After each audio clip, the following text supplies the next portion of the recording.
दिवसापासून धनगर समाजाचा लढा चालू आहे एसटी आरक्षणासाठी, परंतु सरकारला कोणताही आणि कसलाही काम फुटत नाही.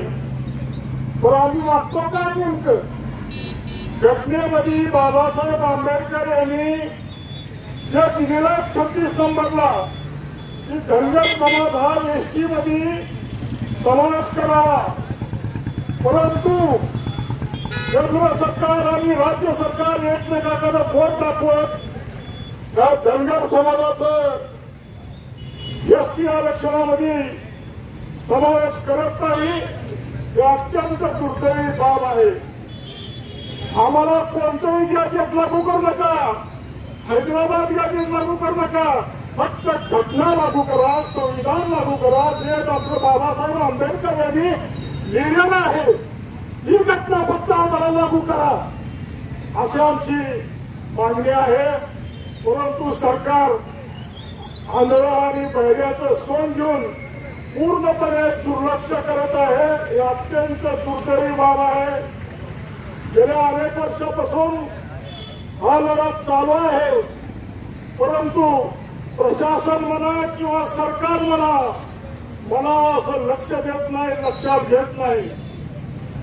गेल्या 10-12 दिवसापासून आमचे दीपक भाऊ बोराडे जालना येथे आम्हाला उपोषणात बसलेले आहेत.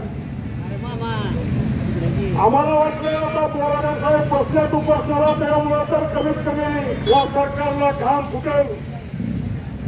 त्यांची प्रकृती अत्यंत नाजूक आहे.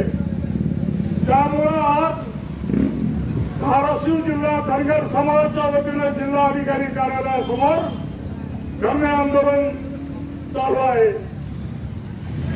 माझी प्रशासनाला कळकळीची विनंती आहे, त्यांनी या आंदोलनाची दखल आणि धत राज्य सरकारपर्यंत पाठवावी ही आमची नम्र विनंती आहे. मायबाप सरकार दखल घ्या हीच आमची मागणी आहे. बोराडे साहेब सुद्धा उपोषणाला आमरण उपोषणाला बसलेले आहेत. त्यांची प्रकृती नाजूक आहे. जर उद्या काही बरं वाईट झालं तर ह्या सरकारवर तमाम धनगर समाजाचा रोष राहणार, एवढं लक्षात घ्या. एवढं 2 मिनिट थांबतो.